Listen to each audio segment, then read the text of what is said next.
Hey folks, so we're in my kitchen right now. This is my old-timey wood cook stove that's fired by wood. We have that thing roaring right now. Kind of ironic, what's happening here is we're releasing the caloric energy in the firewood to increase the caloric energy in the sap. So when the sap comes out of the tree, it's about 2.5 to 3.5% sugar. And what we're doing is we are increasing that percentage of sugar all the way up to 66%. And of course, that takes an incredibly long time with about 40 to 50 gallons of sap correlating to 1 gallon of syrup. And I've only made about 1.5 gallons of syrup as it is. And if I'm lucky, when this season's over, I'll have a little over 3. We had a catastrophic failure in the sugar house where the PVC line that brings in the sap to the sugar house froze, and then actually the pressure of the freezing broke that line. It's kind of ironic because that does illustrate how the freeze-thaw cycle of this time of year with your low temperatures below freezing and then getting to your mid-30s, low 40s produces a positive pressure within the tree. So again, we're taking this sap and we've boiled it for a long time out in the sugar house, and now we've moved it into a pan here on the stove, and we're looking for that sugar to turn to 66%. So what else is in the maple syrup?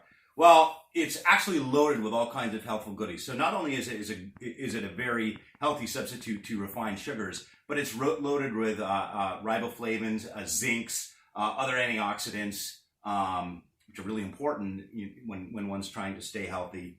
And it provides a very long-lasting, easily accessed form of calorie or energy for the human body, and it's really pretty popular amongst endurance athletes. So how do we get to that 66% sugar? That can be kind of tricky, and a lot of times people will burn their pan or have some kind of disaster. We're trying not to have that happen today. So what happens is we are increasing the density of the product. And as you probably know, water boils at 212 degrees, at least for all intents and purpose. That will vary with barometric pressure. So if we have a high or low system that's influencing our region, it'll also vary with elevation. And to get a true reading of when we know our sap has become syrup, we would use a tool called a hydrometer. And I don't have a hydrometer, but a hydrometer measures density. I've had a hydrometer in the past. They're very fragile, and they are useful in other applications like brewing, etc. But real sugar maples are using a hydrometer. But I just use a candy thermometer, and what I'm looking for is for the boiling point of this syrup to be around 219, 220, which is a bit more than the 212 that water boils at, because it is denser. Just keeping in mind that the more dense a fluid is, the higher the boiling point is going to be. So I am going to test this sugar here and see where we're at. And if we're ready, we're actually just going to draw off, and we're going to put it into this can here. So testing this right here. I've got a nice rolling boil.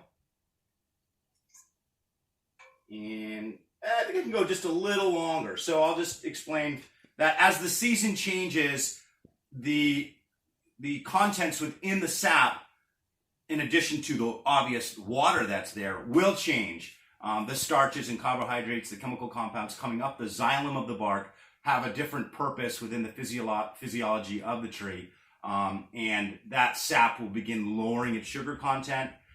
It will actually have more starches in it, and the sap will turn yellow and bitter. Actually, the tree kind of gives a serum to the wound of the tap hole as well, and we're nearing that time here. I'll probably have 1 or 2 more gathers before I wrap up.